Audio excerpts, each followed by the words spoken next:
I think it was General MacArthur one time said, on the fields of friendly strife are sown the seeds that on other days and other fields will bear the fruits of victory. Rodeo.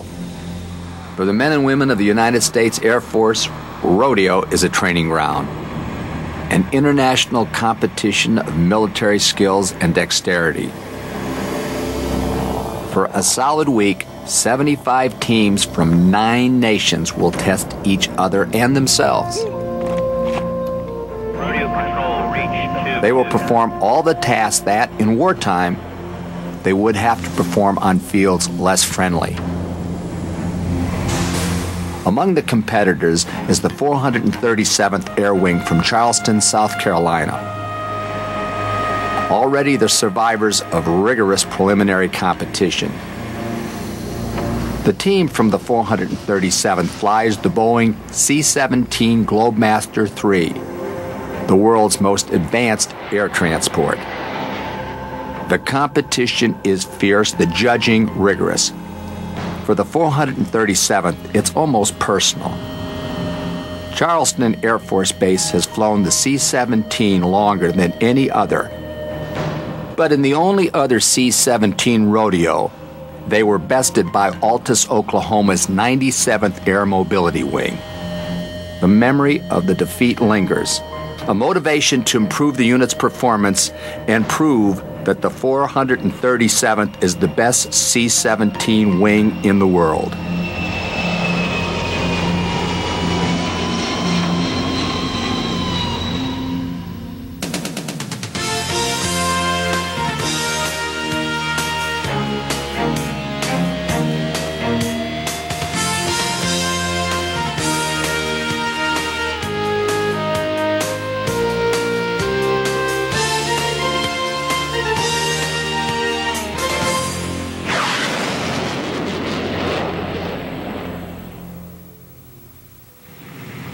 Charleston Air Force Base has been in the air transport business for a long time.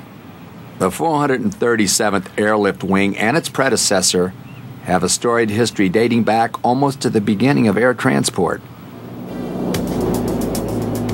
In the 1950s, Charleston Heavies evacuated refugees from Hungary during the communist takeover and hauled nuclear weapons at the height of the Cold War. In the 1960s, they delivered reinforcements to Guantanamo Bay during the Cuban Missile Crisis and airlifted supplies to the Congo and Vietnam.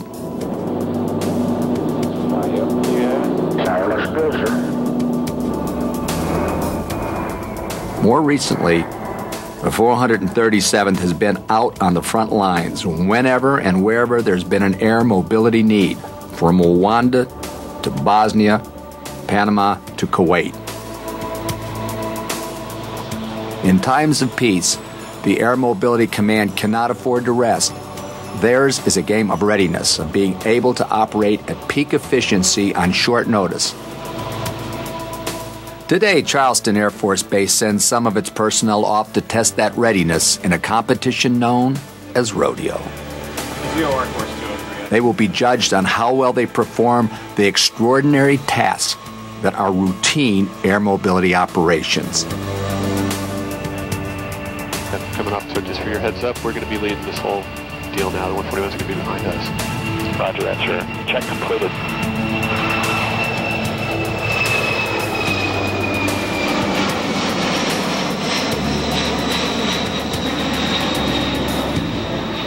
Senior Airman Michael McGuire. Senior Airman Christopher Welton. While the 437th Rodeo team spans all aspects of airlift, the heart of the team is a 3-man air crew. Captain Garen Tenshirt. That crew is under the command of Captain Garen Tenshirt. Only part of his job is flying the airplane. Ultimately, he's responsible for ensuring that the air crew functions as a unit.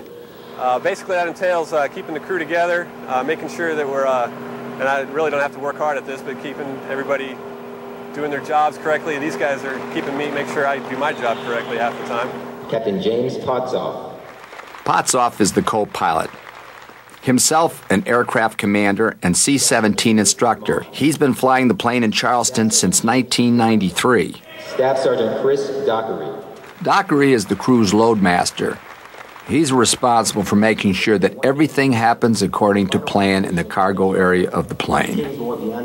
Basically, my job is the other third of the team to function in the back end of the aircraft, to supervise the drops, and to rig everything up and to make sure it goes out the back end okay. If for some reason it doesn't release automatically, then I'll actuate the backups and hit the targets. The 1980s were pretty good years for Charleston. At almost every rodeo, the whole decade, a Charleston team brought home a victory. But the 90s haven't been so good. Only one rodeo trophy has come home to Charleston. For the next week, the 437th mission will be to return Charleston to rodeo glory. Check completed. Roger, before tax, check completed. We're taxiing.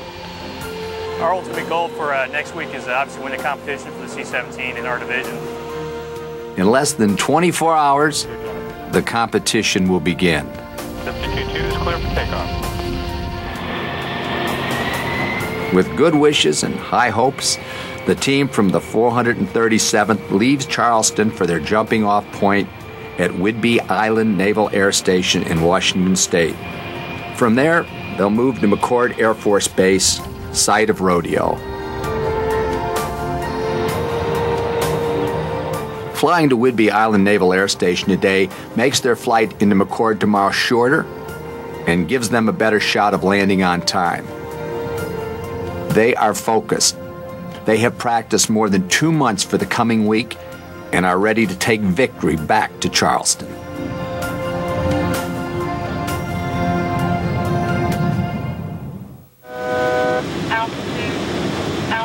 After a 6-hour flight, the 437th touches down at Whidbey Island, Washington. Normally, the pilots and crew would enjoy some downtime after flying transcontinental, but this is rodeo. Less than 12 hours until one of the biggest military skill competitions in the world. Far from relaxing, 10 Shirt and Pots Off will spend the night sweating the small stuff, planning their flight into McChord Air Force Base. They gave us a point about probably 15 miles out called McKen that they give us an arrival time plus or minus a minute there, and then another arrival time to actually wheels touch down at McChord. And we're trying to shack it to the second.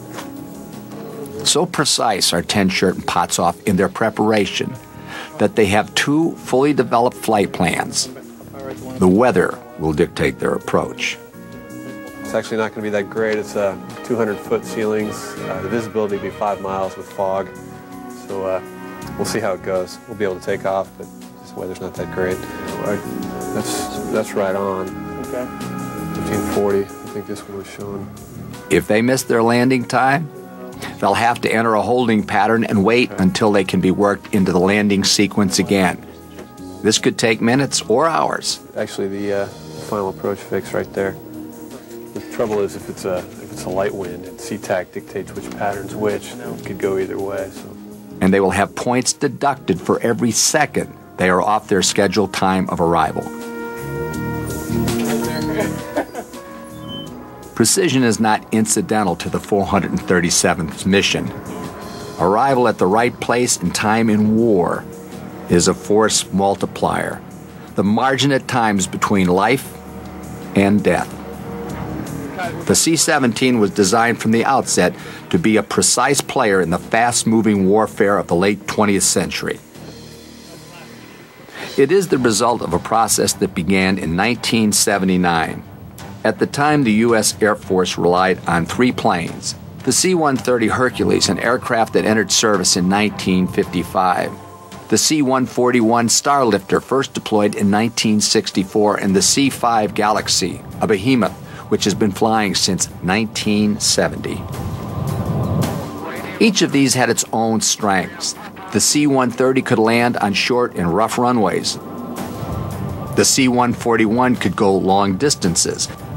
And the C-5 could carry exceptionally large and heavy loads.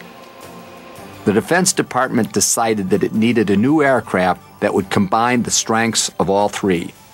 Designers at McDonnell Douglas, the original builder of the aircraft, submitted the winning proposal for the new cargo plane.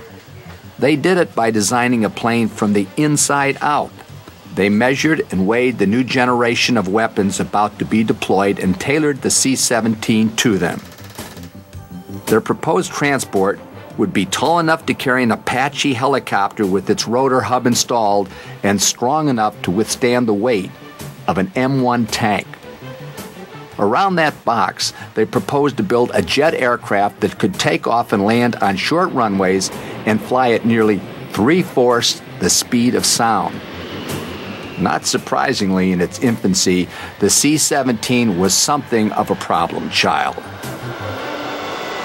We know now that the C-17 program is technically flawed. It went quickly over budget. We know now that its financing system is flawed. We know that costs are out of control and probably escalating. Production fell behind schedule, too. We suspect that efficiency is deteriorating. Congress was not pleased. In 1993, less than 1 year after C-17 production began, the Department of Defense handed McDonnell Douglas an ultimatum. Fix the problems by October 1995, or there will be no more C-17s. McDonnell Douglas formed integrated product teams with its suppliers and the Air Force pooling resources and worked together on ways to make the plane easier and less expensive to build. A program that had been an example of everything that can go wrong with the weapons procurement became a model of efficiency. Before the 2-year deadline passed, McDonnell Douglas was delivering C-17s ahead of schedule and under budget. Congress was mollified and authorized the construction of 120 aircraft. The plane the Air Force got for its trouble is remarkable. A plane that today wears the Boeing name following a corporate merger.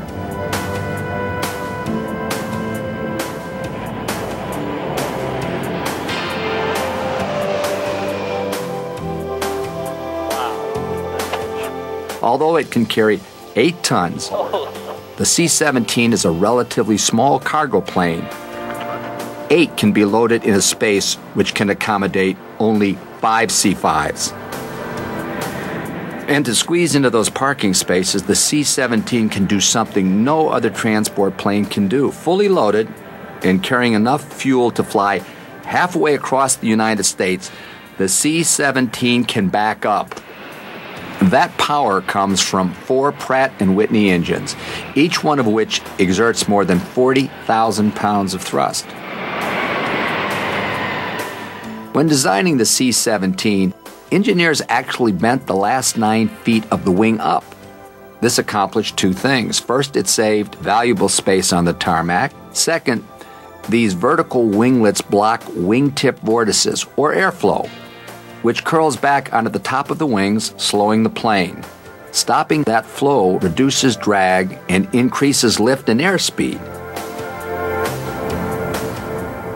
But the C-17's most remarkable in-flight ability isn't how well it cruises. It is instead its ability to descend. The pilot can put the engine into thrust reverse and deploy air brakes in flight, reducing the forward thrust to 0. The result is called a tactical descent. 100 tons of aircraft in cargo, falling as much as 20,000 feet per minute. Crew members will tell you, it's a hell of a ride. If you know it's coming, it's not bad. If we don't tell you that it's quite a ride, you'll have big eyes by the time we get done. Tactical descent is no air show stunt. In a war zone, flying into isolated bases surrounded by enemy guns, the steep drop means less exposure to anti-aircraft fire. That's good, but only if the plane can land safely. You can see we've extended the flaps to full, and this is our configuration. We're going to land in a 3,000-foot strip. We're shooting it for that 400-foot zone that the competition is for today or for the next couple days, and what we normally train to. For this airplane, that's a lot of flap to put down, and you can see the silver panels. If you're standing in front of the engine, you can actually see when they designed the airplane, they took the thrust and actually had the thrust hit the back of the flap. That feature, called power lift, reduces the airspeed at which the plane lands. A lower landing speed means that it takes less braking to stop the plane, which means a shorter landing roll. In fact, a C-17 can land on a 3,000-foot runway with a landing roll as short as that of a 4-seat Cessna trainer. And the gear is strong enough to handle the impact of a drop of 12.5 foot per second. Lifter 2-1, fly heading 2. All that strength and ability is controlled from a state-of-the-art cockpit. The C-17's flight deck has more in common with a fighter than it does with most transports. Pilots fly the plane with a joystick rather than a yoke. Stick's nice because that's how we all learned to fly aircraft in the Cessna or the Tweets and the T-38. So it's kind of going back to old habits with the stick and the throttles. However, if on the left seat, it's a left-handed stick, so it's a little bit different in that respect. I think it's one of the only aircraft with a left-handed stick. But it just feels more natural to actually fly with a stick rather than a big yoke. Especially during air refueling, it's a lot smaller movements that you have to make for air refueling rather than with a big yoke.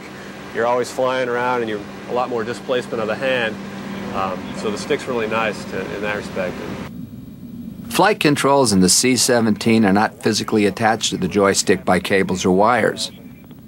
Computer sensors analyze the movement of the stick and deflect the control surfaces accordingly. Pretty maneuverable. It'll turn on a dime. It's nice. It's like flying a sports car. A sports car that can carry more than 170,000 pounds. The combination of speed, maneuverability, and size demands vigilance. 127 whiskey climbing. And so the pilot never has to take his eyes off the rapidly changing scene outside. The C-17 has a HUD, or heads-up display. You've got this double pane glass which superimposes your altitude on the right, your airspeed on the left, your heading down below, any of your nav aids that's operating. We fly, like I said, a lot of low-level missions, a lot of airdrop, where you really need to be looking outside, picking up the drop zone while still monitoring all your instruments. So as a result, it's just really nice to be able to see all your data in front of you while you're still kind of looking outside and making sure everything's on target. Both the stick and the HUD have been common in the fighter aircraft for a generation. Until the C-17, neither had been used in heavy aircraft. The C-17 also lets the pilot take advantage of the latest in computer technology. You can program in your mission computer all phases of flight from takeoff to landing and hook it up to the autopilot, and it'll fly all your altitudes, your turns, all your waypoints, and what speeds you want it to fly also. Current squawk 6637. The mission computer works with the Global Positioning System, or GPS, to fly as precisely as within 6 yards of where the pilots want the plane to be. It's so accurate that it replaces a human navigator. The C-17 also protects itself with sensors that detect incoming missiles. Missile launch. That's the indicator that tells us, hey, possibly something's been launched at us. Once an aircraft senses the threat, it alerts the pilot so that they can take evasive action or launch diversionary flares. If the pilot fails to react, the plane will launch the flares on its own. All of this capability is managed by the smallest crew in the Air Mobility Command. The C-5 has a crew of 7, the C-17 only 3, a pilot and a co-pilot in the cockpit, 1 loadmaster in the cargo area. Designers of the C-17 did not forget about the loadmaster when building innovation. Airdrop operations from a C-17 are automated, controlled by the touch of a button.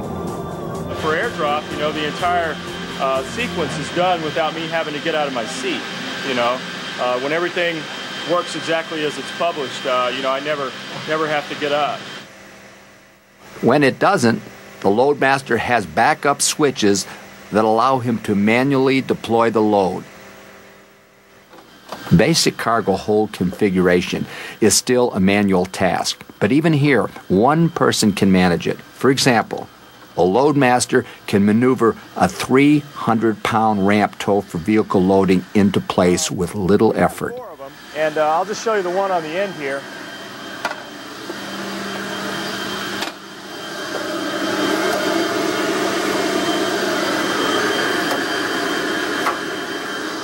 And as I said, it weighs about, 300-400 pounds.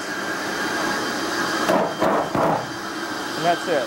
A C-17 Loadmaster can reconfigure the entire cargo area from being flat for wheel cargo loading to being rollers for flat cargo in about 25 minutes. On the roller conveyor assemblies, I can operate both of these from this one, from bending down one time. I can turn this one, and I can turn this one. So I'm able to do, to bend down once and to turn two assemblies. And that would save me, on other aircraft, they would have to turn this one, move up, turn the next one. So when I finish this one, then I move here. And so on and so forth. In the field, this time saving means the C-17 can get in and out quickly. Less time in a dangerous place is no small thing. You can depend on this airplane. I would rather fly this airplane in there than any other airplane. You can count on it when you're going in there that you're going to be able to get out. Rodeo Control, reach 2-2. As they fly into McChord Air Force Base, Tenshirt, Potsoff, and Dockery bring all the gadgetry of a C-17 to bear on a real-world problem. They count on the mission computer to time their arrival precisely. They verify their airspeed, altitude, and heading on the HUD while visually checking their position over the runway. Powerlift helps them touch down exactly when and where they want. But in this case, perfection gives them no edge. With arch rival Alta scoring a perfect landing right behind them, the 437th has simply managed to stay in the competition.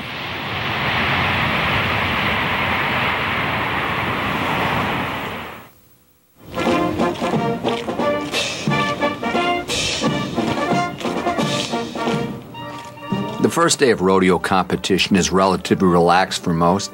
For many participants, it's a day of preparation. For the hosts at McChord, it's a chance to welcome their guests.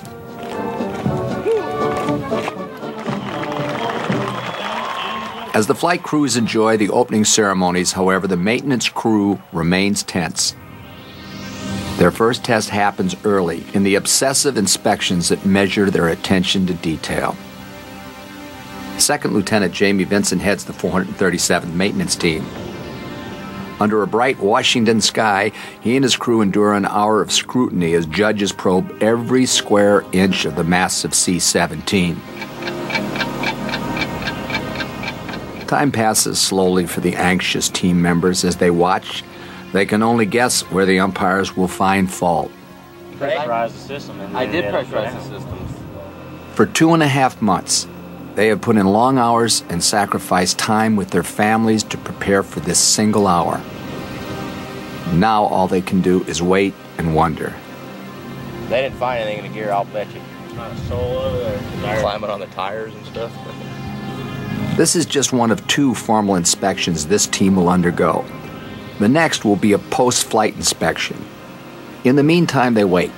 After what seems like much more than an hour, the umpires reach their final decision and call the maintenance crew together for debriefing.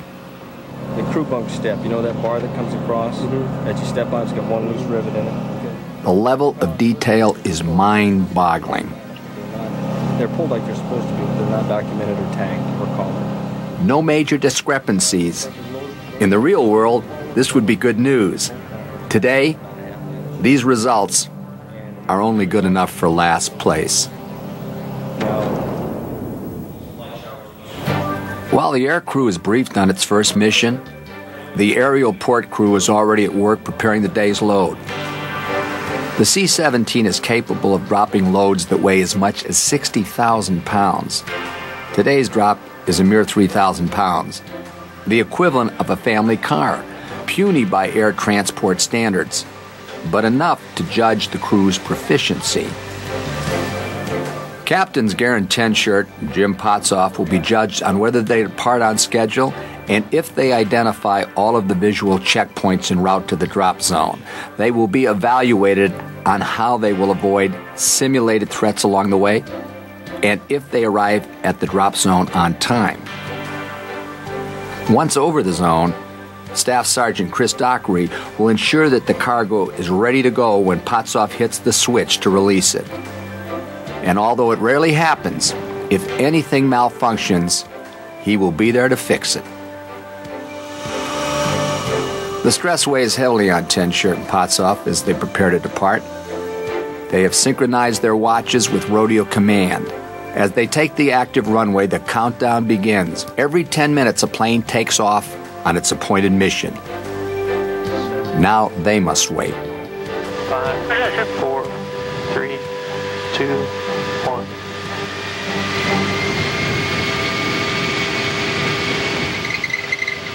Nuts. The crew has programmed the drop coordinates into the mission computer. They are confident that they can hit their mark, even with the distractions along the way, arrive on time. Yet there's always one factor that cannot be figured into any computation. We get down, the ballistics get pretty precise. However, we're always at the mercy of the winds when we're dropping stuff.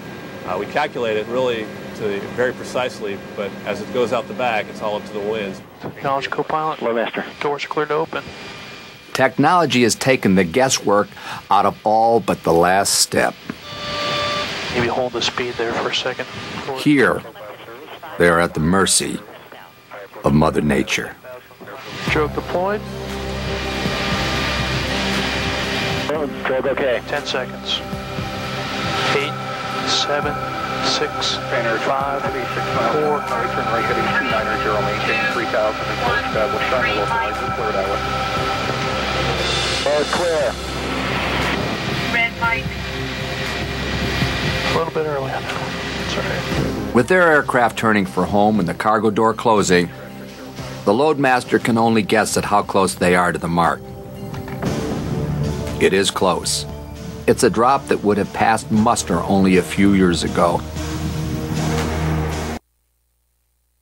In this competition, however, it's an abject failure. Because back at the drop zone, Altus is closer. For the 437th, another last place score. You expect the localizer approach from 20 minutes, and a few hundred miles later, there's another test. It is the equivalent to landing a C-17 on a carrier deck, a 400-foot-long section of runway that Ten Shirt and Potsoff must hit dead center. I don't have it yet. It's just down past the to the markers are the glide slope. Right, Just yeah. past there by a little bit. Okay. Landing this precisely is a difficult task for any aircraft this large, but it's exactly what a C-17 was designed to do.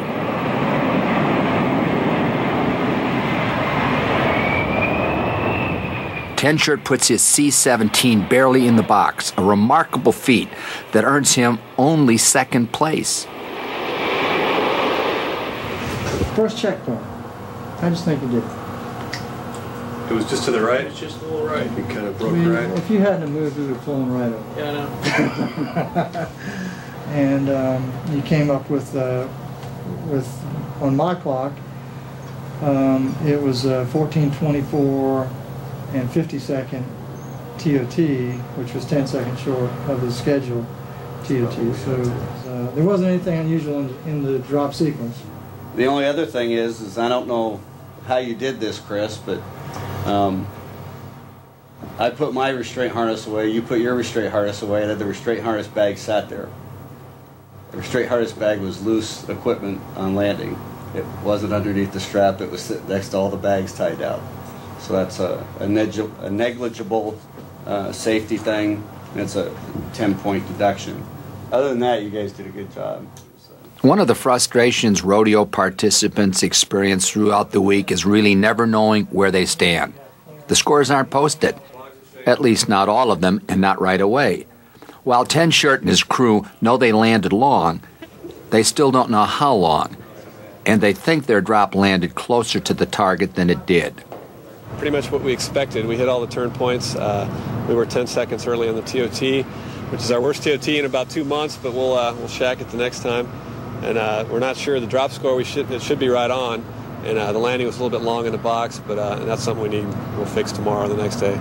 Usually it's right on, so it's about what we expected, but not good enough for us, not what we wanted. So, well, it's time to buckle down and to drive this thing home for the next 2 days. Today was day one jitters, and yeah, exactly. We're not making mistakes anymore.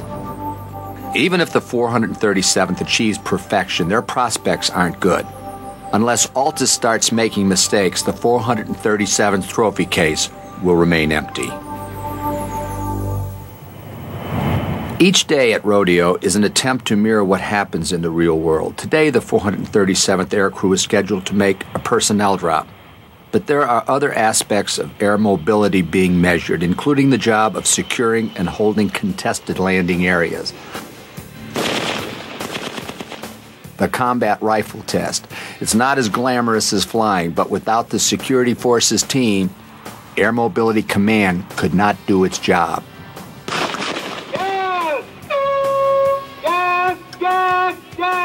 And without a good score at the rifle range, the 437th does not stand a chance.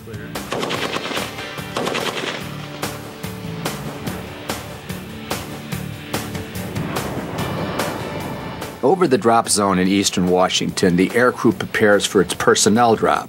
The C-17 is capable of transporting and delivering 102 paratroopers to the front lines. But today, they are asked to drop only one.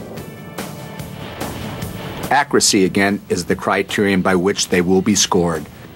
The paratrooper wears a round parachute to ensure that he doesn't help the aircrew hit the mark by steering his descent. For the 437th, that fact contributes to their struggle, as their jumper lands wide of the intended target.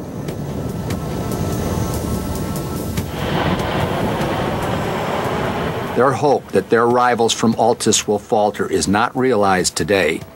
The trooper leaping for the 97th arrives rudely, but several feet closer to the mark. Back at the base, the judges again are scoring the landings of the returning aircraft.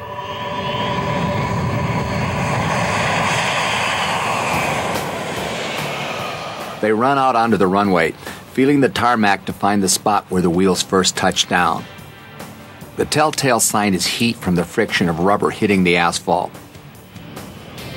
They hurry because planes are landing only minutes apart on different runways.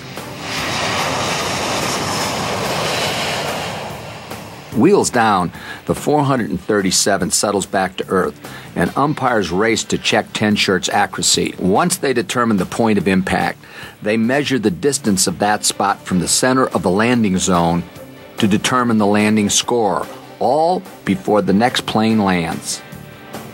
Day 3 has been a mixed one for the 437.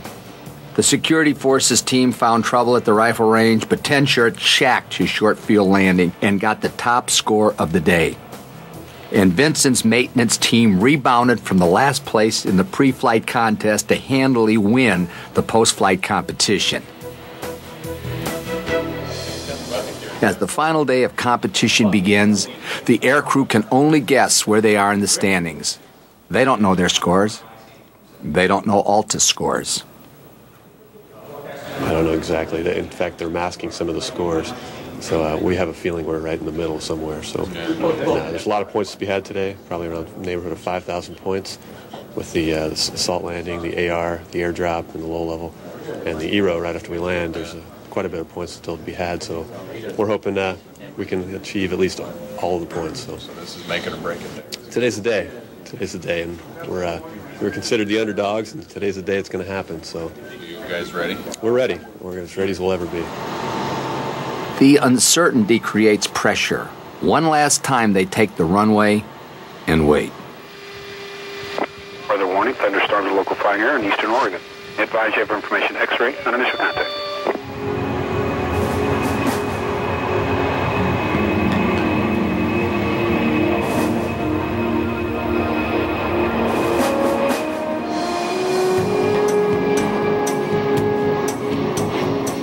Their mission again takes them away from the coastal rain and low ceilings and to the drop zone over the mountains.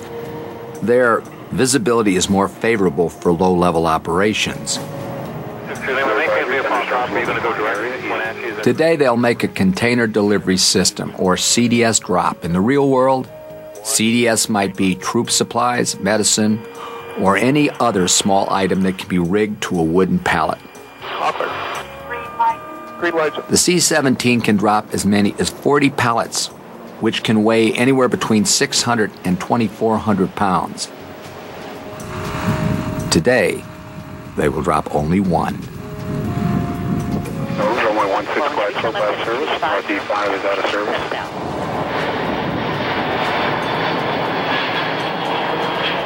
Again, their every move is scrutinized and scored. And today, their score is good. But is it good enough? The crew of the 437th doesn't just have to do a good job. They have to do it better than the crew from Oklahoma.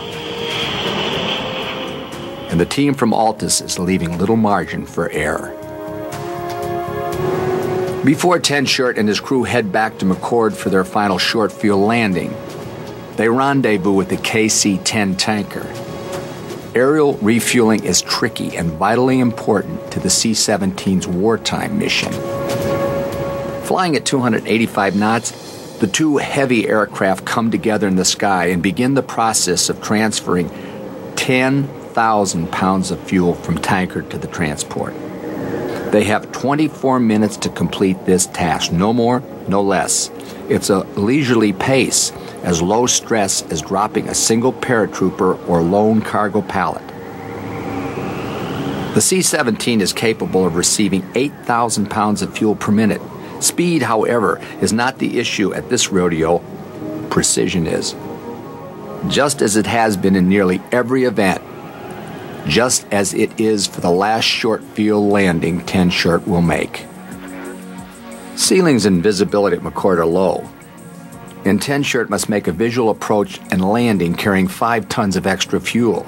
As he makes his final approach, rain and low clouds obscure his target. The outcome of the entire competition may ride on his ability to touch down on a precise point on a runway he can barely see. All the computers and impressive instrumentation can't help him. In the end, rodeo comes down to a very basic equation: a pilot and his plane. Their final task complete, the crew from the 437th feels good about today's performance. But is it good enough to take Altus?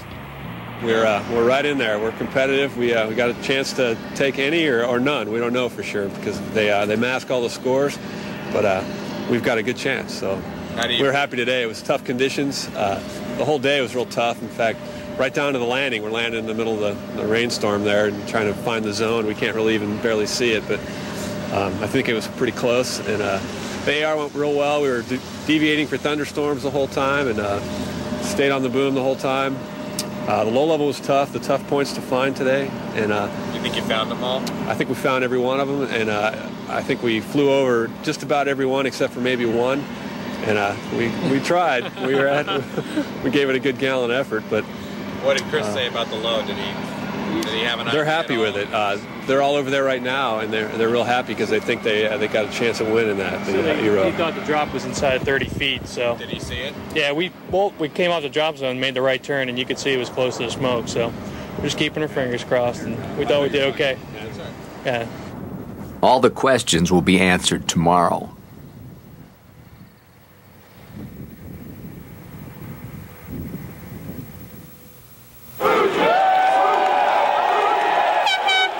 Rodeo.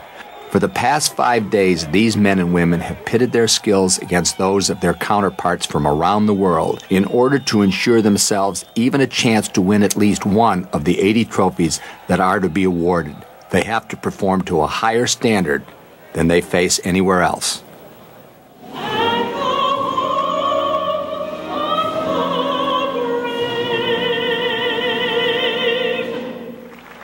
The 437th can win trophies in 4 categories: security forces, aerial port, maintenance, and air crew. They can win Best C-17 Maintenance Team and Best C-17 Air Crew, Best C-17 Wing, and even Best Air Wing.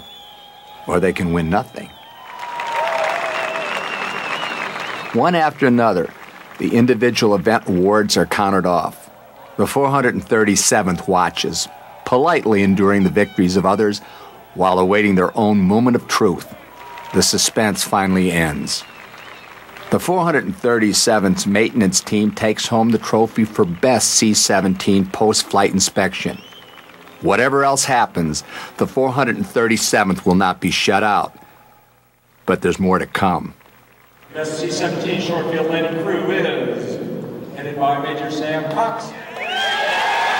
Captain Garen Tenshirt has earned the short field landing trophy for Charleston, having had the best score on 2 of his 3 landings.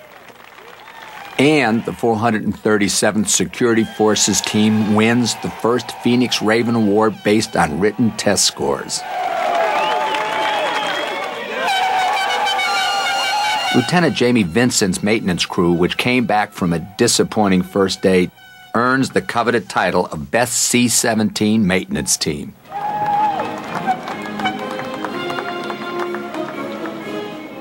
The 437th Air Crew isn't as fortunate. Once again, the C-17 training school, the 97th Air Mobility Wing at Altus, earns overall Best C-17 Air Crew and Best C-17 Air Wing. Still, with 3 trophies to show for this week in Washington, the 437th has returned to Charleston to its rodeo glory days. This trophy says that we are the best C-17 short field landing crew, and we're the only crew here in the entire rodeo that actually put it right in the exact spot, 0-0. So that's quite an honor, and we shacked it throughout, so we ended up with this trophy. It was a little disappointing overall. We felt like we were the better airdrop crew. We should have taken that trophy as well. We all know that, and they know as well, that we were the better airdrop crew. But some drops went. The drop scores went a little bit bad, and we didn't end up with that trophy. But we're not disappointed with the week at all. We had a great time. We had a great time working together as a crew. We had some great times, and we're happy we got a chance to do it. And it was good. It was good. We were real pleased with it, and we didn't walk away empty-handed. It's tough to walk in there and see everyone else winning stuff and knowing that, maybe day one you start out and had a rough day and you got blown out of the water from there. But, obviously we won one of the 3 events, and we had nothing to be ashamed of. We had fun, we had a good time, and we did things safely. And I had 2 good guys to work with along with the maintenance guys, so I had a good week. Vincent is especially proud of his maintenance team's performance and of receiving the award for the best C-17 maintenance team. I thought they performed great. I really felt like we were the underdogs coming into the competition. I really felt like the 315th maintenance team had the best shot at it, just because a lot of their guys were a lot more experienced than my guys were.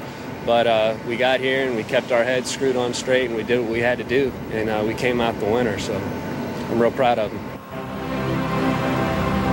But the 437th comes away from rodeo with more than trophies.